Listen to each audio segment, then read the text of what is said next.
I would like to continue into the next session, which is session number 7, and this is on learning transfer and application. But before starting off, I would like to introduce our two panelists. And let me begin by introducing Vikrant Bhatnagar. He is the head of talent management and development, Vistara, which is the Tata SIA Airlines. With over 20 years of rich experience, Vikram is on a mission to enable people enrich their lives through learning. He is passionate about creating a positive impact on business through people skills and capability development. Before taking up his role in Vistara, he worked with Tata Communications as the global head of L&D, where he won the CEO's award for Best Digital Platform of the Year. Prior to Tata Communications, he worked with Bharti Airtel and Infosys. He is an ICF certified coach, facilitator, learning tech, and MOOC enthusiast. He holds numerous certifications and credentials, including MBTI, instructional design, competency mapping, and people analytics. Vikrant, welcome to the conference and welcome to this session. Thank you. Thank you very much, Zubin. First of all, many congratulations for this wonderful initiative that you're pulling off all by yourself and with your team.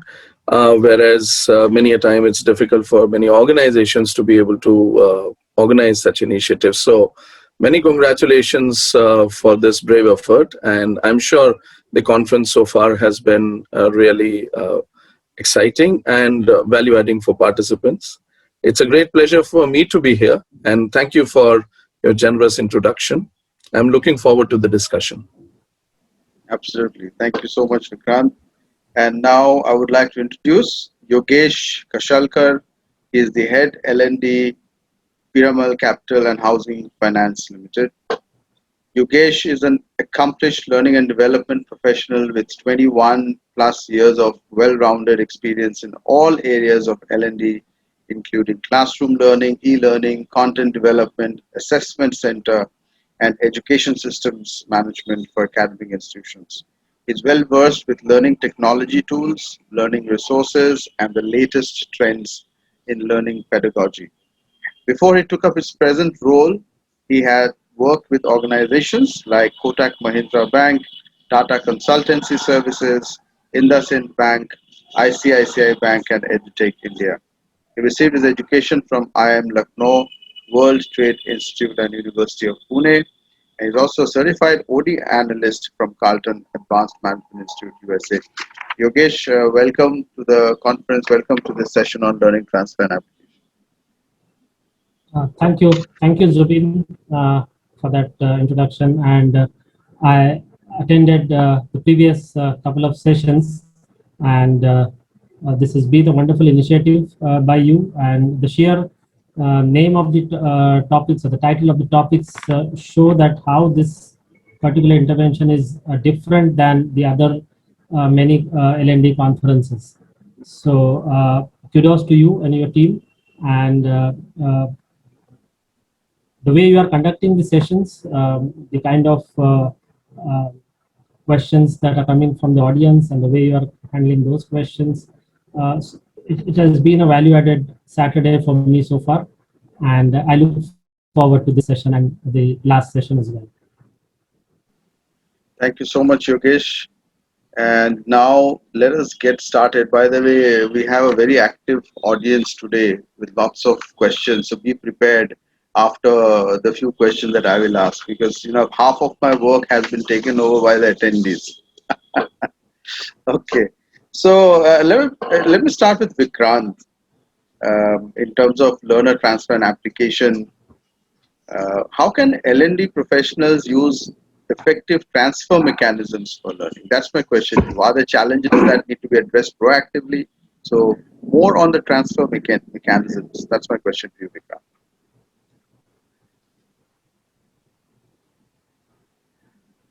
Pertinent question and a very challenging one. Not so much to answer, but actually to implement in the real life and get the results out of it. So the biggest challenge with learning in general, and whether you talk of any learning at the workplace, or you talk of learning happening in life, or you talk of learning for the students in schools and colleges, at all places, the biggest challenge with learning is that it is an active participant sport. It is not a spectator sport that you can sit on the sidelines and gather. You have to be actively involved, you have to be right there in the middle, and you have to be taking actions. That's the first challenge. The second challenge is that, like all other active or kinetic activities, learning also has a big challenge to itself, and that is inertia. So just like starting anything on a health activity is challenging because of the inertia, and we keep on thinking that, okay, maybe tomorrow I'll start walking. I have been thinking for very long to develop a regular regime of walking. I do it for a few days, a few weeks, and then it again discontinues. The same is the case with learning as well. So inertia, and these are and the third thing, if I may, the biggest opponent of learning is the urgent. The urgent, which is here and now, which is staring you right in your face. Now, if we take all these three elements to the workplace, they get further more profound, because there is some urgency for the learner right there. The learner might have gone through your course, and you would be actually lucky as an L&D professional if he is able to attend the course in itself very diligently and completely and in a focused way. But after that also, when he goes back to the workplace, there is so much urgent which is right there in front of him or her, that the important is always sidelined. So the very thought of being able to try and implement that learning at the workplace uh, actually goes for a toss. The person is always busy with the urgent, and after that, obviously, things get diluted. The person actually loses learning as the time passes by. The challenge for L&D professionals, if I may say, if they were to ensure that learning transfer actually happens, to me, in my experience, there are three things which have been very significant. The first thing is the decision that where we have to ensure that we as L&D professionals actively participate with the learner to ensure that the learning is happening. Left to the learning is not going to happen until and unless there are some very highly self-motivated folks, or who are in dire straits that they have to learn, otherwise their job or their performance is going to suffer in the short term. So if we have to get engaged with everybody, that is not something which is feasible, and that requires a lot of investment, which the organization also at times may not be willing to put in because of the return on investment which may come. So the first thing is to be able to see where is it that we need to engage very closely. That's one. The second thing is that the learning transfer doesn't happen after the classroom. It starts right from the design. It starts right from identifying the learning objectives, and which is sometimes a mistake that many L&D professionals make, that they first design the program, they roll it out, whether it's a in-person classroom training or it's a digital initiative or whatever it is. And then suddenly business would wake up one day and would say, hey, you know what? You are investing so much of money. What's the return? Are people really learning? And that's when they start trying to put in some matrices and gather some data in order to show that the learning is happening. But the fact actually with learning is somewhat like love. If there is love, it shows. So if there is learning also, it shows. So if you have not consciously included learning as a part of the design process, and the learning intervention from the scratch is not incorporating learning transfer, it's going to be a challenge. That's the second thing. And the third thing is that in this entire learning, there has to be an ecosystem. And an ecosystem involves various partners, like the manager who is there, the individual himself who is there, the business department or the division from which the person is coming, the key matrices that need to be achieved. All these are a part of ecosystem, and L&D professionals must actually ensure that all these elements of the ecosystem are actively involved. They should not try and do something on their own to say, like lone wolves, that okay, we are going to ensure that the learning is happening. It's not possible. The learning transfer actually, at that point of time, the learning professional actually has to step a little back and let the other elements of the entire ecosystem take over and play the role of a facilitator to ensure that these elements are actively working in a synchronized fashion to ensure the learning transfer for the individual. That's my thought. All right, I think that's a great insight in terms of uh, mechanism itself. And let me make the question a little bit more technical now to Yogesh. I mean, technical in terms of very specific tools and support mechanisms. So what Vikrant talked about was about creating these effective transfer mechanisms. But to do that, you would also require certain tools, certain support mechanisms, so that it can aid in learning transfer and application. So from a technical perspective, Yogesh, what according to you could be these tools, these support mechanisms that can be created? I mean, if you heard Vikrant saying that only highly motivated people would actually take up this whole aspect of transfer and application by themselves, but um, what if we provide certain tools and mechanisms, support mechanisms, so that even if a person say is not highly motivated, is there a possibility to give them some uh, something or the other in terms of support, so that they take up this transfer? Of course, we understand that there has to be some kind of an external support mechanism without which an individual, once you get back to work after a learning intervention, you are kind of doing the same things again without any support at all. So that's my question to you, Yogesh. What are these tools, support mechanisms that can help in learning transfer and application? Yeah, a good question, Zubin. Um, as far as the support tools are concerned, I would divide them in three categories. One is material support that you can provide. Second is this support by an instructor or a hand-holding support. I will call it a man. And the third is the system support, because nowadays different systems are available to find out how you are doing, and there are different matrices which can tell you with numbers where were you earlier and now where are you. But before doing that, and since I'm attending these sessions since last couple of hours, the entire uh, the entire theme of this conference, if I have to say, it reminds me of this 6 disciplines of breakthrough learning, 6D approach. And the 6D approach beautifully encompasses everything that we have been talking today. It talks about D1, which is defining the business objective. Many times we make a mistake of defining a learning objective, but not knowing what the business objectives are. And then designing the intervention, whether it is internal, external, but the design element comes into picture, because now we know the business objectives, we design accordingly, we deliver that particular intervention, right? Whether it is virtual classroom or in any other manner. Once we do that, many times what happens is our resources, our energy, our effort, our interest in that entire intervention finishes then and there. The next and more difficult part is the transfer of learning application, for which neither we have a bandwidth nor we have an inclination.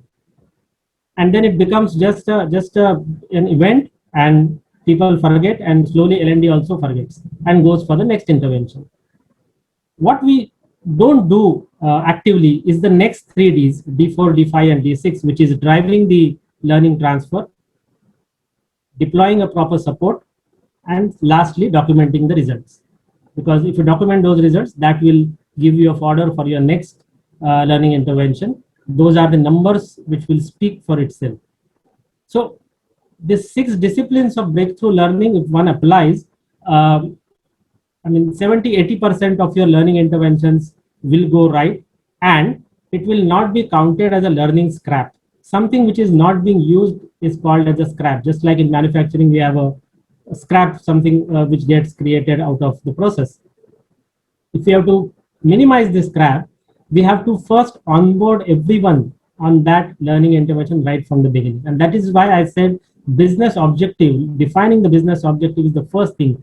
From then on, like Vikrant rightly said, that learning transfer doesn't start after the program, but it starts during that journey. In our organization, also what we call this learning intervention is learning journey. It's not just a one event or program, but it starts much before the program. It continues during the program, and it continues after the program. What we do is, once we define the business objectives and enroll the participants, we do a context setting with all these participants. We do a call, and this we have been doing not now in pandemic, but earlier also. We used to take help of virtual medium to get all participants on the call, to give them a context as to why this is happening, what is the business objective that we and your team is chasing, we want to achieve through this. And then we provide them certain material, reading material, or a video which is relevant to that particular topic to go through. And this is about a week before the program. We then do a second call with all the managers of these participants, saying that this is the intervention which is going to happen, for which we spoke earlier. We define business objectives. This is the program design. This is something that we are going to implement on so and so date. This is your candidate who is coming and attending this session. Do you have any particular inputs for this session, and something that the person is probably you want him to improve? We get those inputs. 50% of the inputs are of a similar nature from these managers, and 50% are specific to that candidate or for that particular function. We take that. Again, now these two things try and onboard people onto this program, saying that something is coming up and we have been informed, our opinion is being taken, and we are also a kind of participant in this whole intervention. Then the actual intervention happens. Post the intervention, we ask participants to take one learning project. And this learning project is very similar to what they are currently doing. We are not telling them to do something extraordinarily different, but how you can probably apply some of the skills that you have learned in this project. Pick up 2 skills that you have learned in this intervention. And when we do this exercise, we again call the managers in the classroom or on the call, saying that you remember we did a call, this is an intervention, these are the skills that your person has picked up, and he wants your help in formulating a small project which you can also monitor later on. They help doing that because they say that here is a value coming from the program, and we have also been equally involved. This is not something which HR or L&D is doing for their tick mark activity, but we are equal stakeholders in this.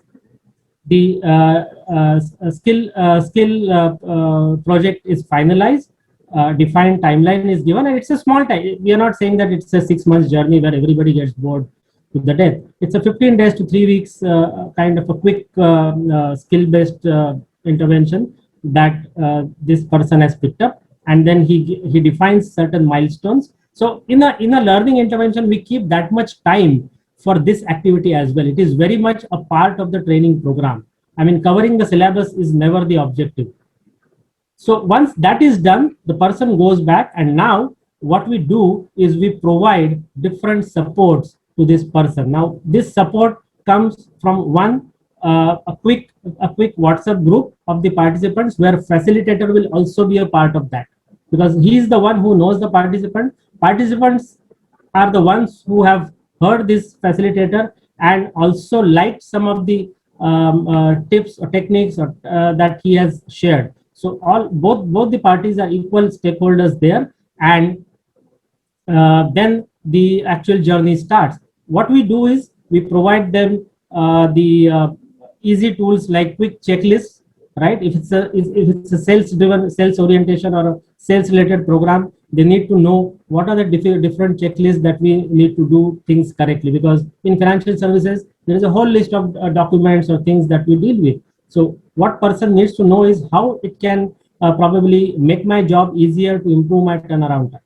If I am working on a particular system, it's a digital platform on which the entire loan processing is happening, I need to know that how to operate, how to work on this digital platform. In that case, my support is to provide exact tips and techniques, FAQs that probably he will need once he goes back to the job, and answers to that. Right? I'll give you an example of a BEI program, behavioral event intervention, that we had done. Post program, the managers actually had been given a checklist to see whether participants are applying the techniques which are taught in the program when they are interviewing the candidates. And managers used to sit during the mock interviews to see what all that is transferred as a learning transfer, what all things that he has now started doing differently after attending the program. He was taking interviews before also, but now what all things that he has started doing differently, and managers used to take stock of that. There is a discussion between manager and a subordinate for that before he actually goes for a live interview. And all of that is something where L&D team is constantly in touch. I am of a firm believer that there has to be pre-training and post-training teams within L&D, just like you have pre-sales and post-sales, because both these functions are different and you require equal passion and equal interest to carry out both.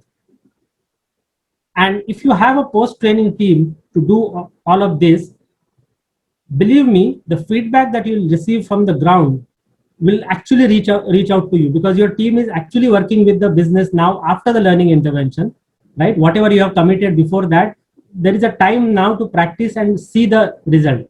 And there, the learning team, the post-learning team, can themselves see whether the difference is happening or not. If it is not happening, it is in front of them. They can come back and tell you, boss, we designed such a beautiful intervention, but probably these are the things which went wrong, and the desired result is not there on the ground. That one thing, having a specific post-training team, will make a lot of difference. It will then feel that, okay, you are actually partnering with the business, because normally 90% of the cases what happens is post-training nobody goes back to business to check how the things are functioning. We are happy with the feedback that we receive in the classroom, but the real feedback comes maybe a week later or 15 days later. Right?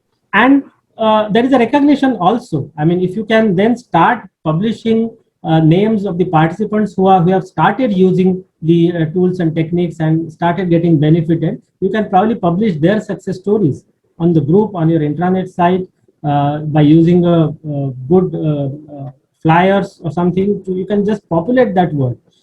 We do once in 15 days post program. There is a forum of participants where they come and share the best practices that they have learned and what they have started implementing. That itself is a peer pressure for somebody else who has not done that. That itself is a peer pressure for his manager. We ask managers, even this is a whole process. I mean, throughout, this is not that, okay, one training and then we deployed some tools. This is the year-long process, holistic process. Even in the performance evaluation, when we do a training for the managers on how to conduct performance evaluation, we ask them, from your team, how many people you feel that you want to rate 1 or 2, where 1 is the highest and 2 is the second highest. Forget meeting expectations criteria. Beyond that, how many of your team members have gone this year? And they may say, okay, I wanted all my people to have 1 and 2. I said that, but is it possible? Is it the case? No, I have probably 1 or 2 people who can rate 1 or 2. Then what happened with the rest 3? What have you done with them? I mean, as a manager, they may have given you some results, but have they been developed? They were there 1 year back, and where are they now? Have they developed? Have you been able to develop them? That is another thing that, and then we show them the success stories of other managers where probably they have been successfully developing people, and the people are actually they are equipping their people to take up the next role. And that also sets the thinking among the managers also, that probably I need to do something for my subordinate. And then that accountability comes in, which Vikrant rightly talked about, that it's not just the learning team, or it's not just the self-motivation, but some that I have spent money for this program, whether it's an organization cost or my cost, where is the return for that, right? So that whole thing. And today you have rightly gamified systems, you have learning apps which can actually capture a real-time input for you, something which is as basic as how will you prepare for a sales call if it's a sales-driven organization. And if a person has been given a mock situation, he has to just record his thoughts or that video in that and send it to his manager. System automatically picks up what all he has done right and where probably he needs a hand holding. To that extent, the data is available. To that extent, system is ready to help you. So a lot of those things are available, but as a learning professional, you have to define the whole cycle. You have to you don't just end the process at the learning stage itself, but the support is really important, and that support will help you give those numbers. If you feel that training is one of the aspect why the performance has been improved, and there are many other aspects, you will know how far you have contributed instead of just showing number of man hours and number of people attended and absent. This is way better matrix to present, and that can only happen if you have first and foremost defined business objectives well. And that's why I follow this breakthrough learning D1 to D6. It helps immensely. It helps immensely. Right, Yogesh. Thank you so much for explaining the 6 Ds as well.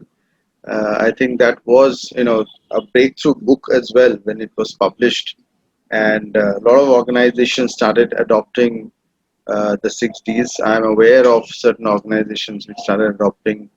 I think way back, like 7, 8 years back, also I was discussing with some L&D heads, and they were working on that. Before I go on to the next question to Vikrant, a quick poll for the attendees right now. So I'm going to just share one uh, poll, a question, and let's see if you can just very quickly answer. This is like you can tick whichever ones you think apply. So the question is, in your organization, who or which of these supports an individual in transfer of learning and application of learning in the workplace? So you can select multiple options, whichever you think are being provided by your organization. Okay, so let's do a quick check the boxes and then submit, and let's see. So we've got 4 votes.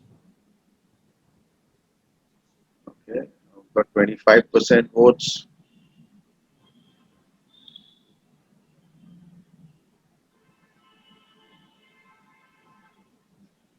So 20 more seconds, and then I will publish the result of the poll.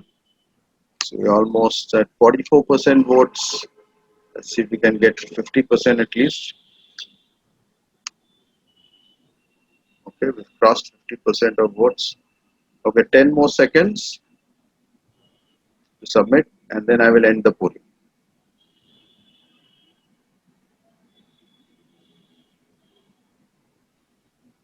Okay, so let's see the result of this poll now. And I've just ended the polling, and here are the results. So, in terms of support mechanism, I got 93% of people answering the manager, the reporting manager is a support that you are getting. Peers and colleagues come in second at 64%, and access to relevant information comes in third at 36%. Then there are the others. Which so these are, I mean, I just put this up because these are certain examples of tools and support that you might need to do the learning transfer and application. All right, now let me stop this sharing of results, and I want to go to Vikrant now with a question. Can you think of any very practical example from your own experience wherein learning transfer and application succeeded? So you had a strategy, you had certain tools and processes in place, and it worked for you, and it translated into application, and therefore, as a result of that, you have got the returns on the investment you made in the learning. So any particular experience or example that comes to your mind?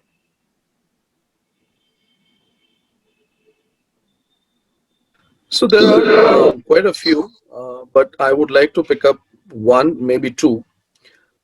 So this was an intervention in one of my previous organizations where uh, multi-skilling of the sales force needed to be done because they were selling X type of products and there was a Y type of product also which was introduced.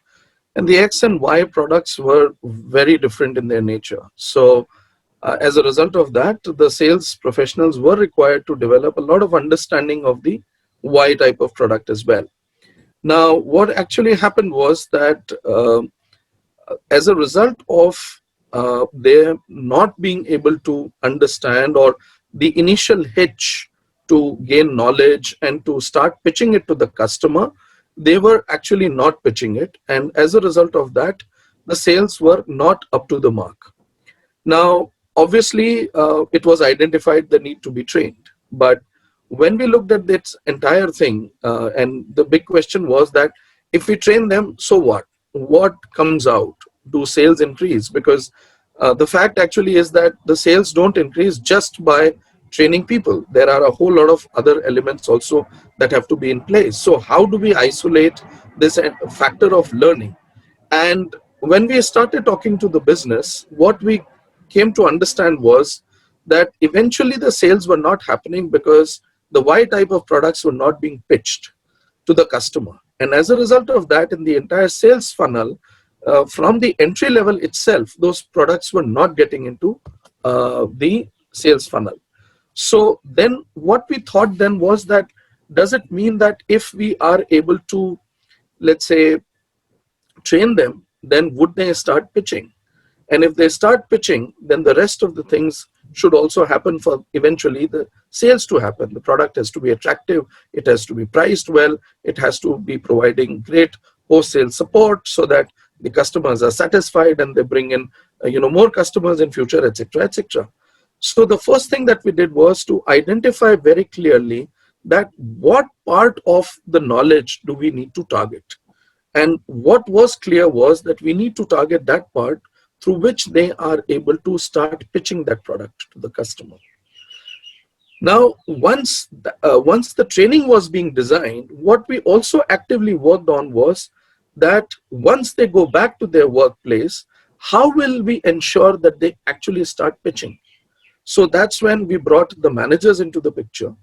That's where we brought the sales coaches into the picture to say that, Mr. Manager, this person is going to get trained on this and this date. And the next 1 week after that, you have to ensure these XYZ things. And after that, when the individual goes actually to the customer, you have to observe that he is actually pitching these products. And there used to be a sales coach who would go along with this person once in a week or something to be able to actually see how is he pitching or whether he is pitching at all or not. What we also did was that we changed the KRAs of the individual to ensure that there is a certain minimum amount of numbers that he has to actually add to the sales funnel for the Y type of product. Because even with X type of product where the company was anyways a leader, they would have achieved their KRAs. So we consciously wanted these people to actually start pitching. So there was a support mechanism which was introduced through the manager and the sales coach. There was a stick mechanism, if I may say, by actually putting that thing into their KRA and to actually force them into that behavior. And not just did we introduce that in the KRA, what we also said is that if there is a tiebreaker, then the person who has pitched more of Y products is going to get a superior rating or more sales incentive as compared to the other person. So we created that mechanism also. So there was a carrot mechanism also which was put in. What also helped was put a clear checklist of how the person is pitching and whether the right behaviors are getting demonstrated, and the individual immediately receiving a feedback from the sales coach as to how the person has done as far as that pitch was concerned. And we started monitoring the data on a monthly basis and started observing also about the performance within the classroom as compared to outside. One thing which I also missed about the design was that while designing this course, we actually leveraged the Kolb's learning model very heavily, because these were experienced sales professionals. So they would be coming in with a lot of experience on how to pitch. But ultimately, it is the product knowledge which makes a lot of difference. So we created a pre-work, which was an e-learning, where the individual needed to go through the entire knowledge base as far as the product was concerned, and has to clear that e-learning. And that certification in itself was not very easy. So once that person clears that, then only he comes to the classroom. And in the classroom, then we leverage the Kolb's learning method to leverage the classroom time to get the person to actively experiment with and get skilled on pitching the product. So there were customer conversations, there were videos, there were mock role plays which were happening, etc., etc., and the people were receiving feedback. And that also ensured that the learning transfer, and this is one important point that I would like to bring forward, that the learning transfer has to happen, has to start happening within the classroom itself. Because if you expect the individual to gain the knowledge and go back to the workplace and then start thinking, now how do I apply, the battle is already lost.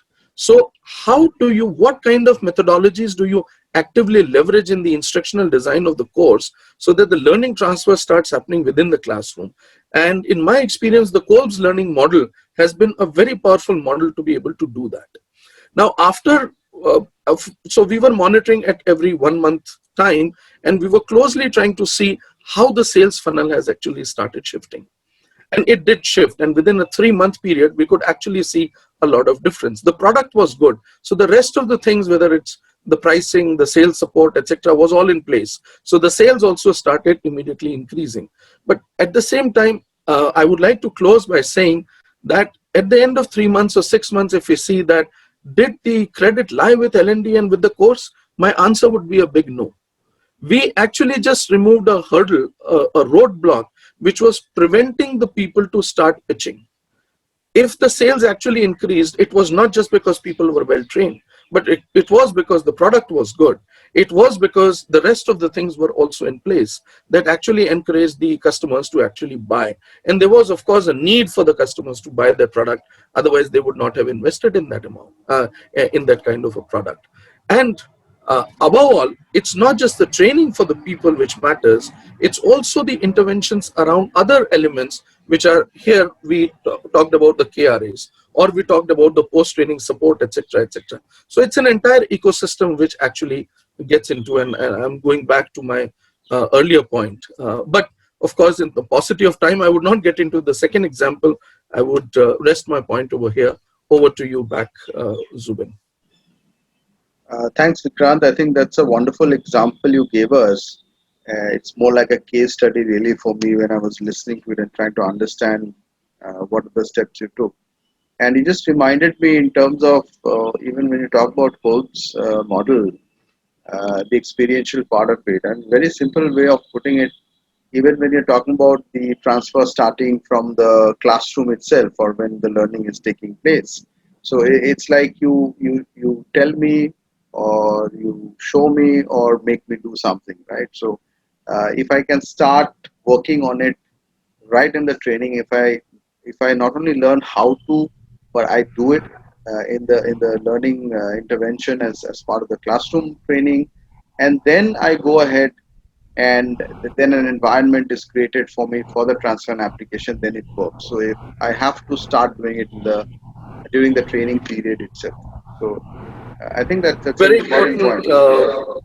Yeah. Just one thing which I would like to also add, the benefit of ensuring that the learning transfer starts happening during the classroom and leveraging models like the Kolb's learning cycle is also that actually role modeling also starts happening in the classroom. Because when you have the same set of audience over there would be people who are doing it better in their day-to-day life, and when they are doing the role plays and the others are observing, they can actually see a difference, and they can also understand that what is it this person is doing so much different and so much better, and what can I learn, because they are the best people from whom they can learn. It's not the trainer, it's not the L&D person, because they are far apart. And even the trainer, they would think, oh, he must have been a great sales guy and that's why he's doing, and I'm not like him. But when you have peers and the peers themselves are able to do things better, then obviously you have no place to hide, and you have to confront the truth that okay, this person is better and this is the reason why he's better, and this is what I can take away from him. And that's one big advantage if you start leveraging these kind of models in your instructional design. All right. So I think we have time enough to take maybe one question. Just have about 4 to 5 minutes to go. So I see there's a question from Neha Ashish Jain, and she's asking, okay, while we talk about the manager giving results and not being developed, can we see these results as an outcome of manager being developed? I mean, for example, if a developmental program is undertaken versus a developmental program is not undertaken. So manager giving results but not being developed, and if manager is developed or goes through the developmental program, does that give better results? So again, open to any of the panelists to take up the question. Um, if Yeah, permitted, maybe I would like to make one important point over here. sure. And it's not just about the manager or other individuals, but if we are talking about a good performer, let's say a manager delivering results and not being developed and is being able to deliver the results, versus then development and how do those results happen. Obviously the results should improve, but having said that, there are two elements which need to be kept in mind. One is a good quality intervention actually ensures that people who are coming into that intervention with certain knowledge of themselves, of their own, which they would have developed through maybe their own learning, or maybe watching others, or maybe coaching, mentoring, whatever learning they are bringing in on of their own is further substantiated, or they are able to find out a larger perspective and a model as to why that learning which is there with them, or if they are doing something right, why is it right? Because that is what plays a critical role in cementing of that learning and making it stronger when they go out. That's one part. The second part also is that when the individuals who might be doing good on a certain area, when they are taken through that training and when they go out and consciously try to implement those inputs, you can actually see a little bit of a dip of their in their performance. It happens because they would be trying to do the same thing in a slightly different way. So they are learning a skill. And when they are learning the skill, they would not obviously be at their best at that skill. And as a result of it, you may see a certain dip in the performance. The organization, the learning manager, have to be extremely patient over there at that time. And this can actually be a make or break situation. So that's where the maximum support is also required to be provided to ensure that learning transfer happens. And that's one message that I would like to share with learning professionals, that whenever you are trying to also see and check and assess that what is the learning transfer or what is the skill which has been built, don't try and start doing it immediately. At that time, you start providing some inputs, maybe 2 or 3 weeks of inputs and support. And after that, you start assessing for that data and assess that data for over a period of time. So yes, certainly, if the right kind of intervention is there, the skills should improve, and as a result of that, a trained manager should be delivering better results.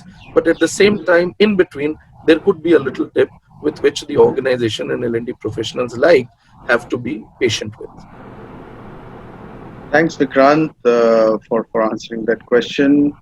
And we have just a minute left, so I don't think we'll be able to take any other question, at least in this I would session. also like to add. I would also Yes, like to Yogesh, add one please go point. ahead. Go ahead, go ahead. Is where yeah. So even for a manager, when he is going to become a manager, or he is going to handle a team of people, the process must start much before that, when you identify certain people who are ready to take up that role, and you actually ease their transition into that role. Because many times what happens is, people get selected for the next role is because of their performance. The potential is also something which needs to be assessed, and when both of them match, you say, okay, this is our pool for the next level, and then you start easing their transition into that role through different intervention, as to how the world is going to change for you once you start handling the team, right? So that is something. So there is a different mindset. I mean, one is you manage the team, one is you develop the team, you motivate the team, right? You have to have a challenging assignments for your team. You have to understand who is good at what, and then use a different approach, a situational leadership approach, where you understand will and skill, and you probably try and marry both the things, and both should go hand in hand. So all of these things you need to make them familiar with that, even before they during that journey towards towards leadership, whether it's a first line manager or whether it's a seasoned manager. So that is also something which is important. We really don't develop the mindset of that manager. We put him, or we rather push him into that role just because he's achieving numbers, or just because he's achieving targets year after year. That is one way of that is one thing that is expected out of him. But now he needs to understand his team and get that team developed and getting results from the entire team.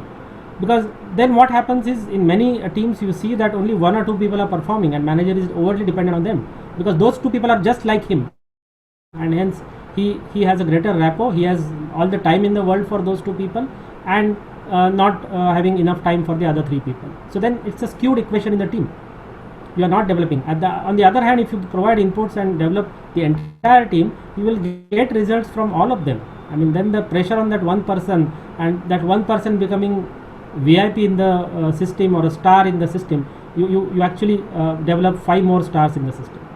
Right? So something that I say is potential is something that needs to be assessed in a right manner before pushing that person into that next role, and that development has to start much before he actually assumes that role. All right, great. Thanks, Yogesh, for adding your inputs to that question. Really good to hear you, both of you. By the way, there have been a lot of questions coming in from the attendees in this conference, which was more than what I had expected. I'm very happy to see that kind of an engagement happening as well. And so, thank you, Vikrant. Thank you, Yogesh, for the time that you've taken out to answer all the questions, to share your insights and experiences. And we'll definitely keep in touch and do further discussions as well. Thank you, Thank you, Vikrant, Zubin. and thank you, Zubin. And please do send across the questions on the mail ID. I'll be happy to answer them. Yes, Be my Sure, pleasure. sure. Thank you definitely. so much. Good questions, and Sure. we'll be happy to Thank answer. you.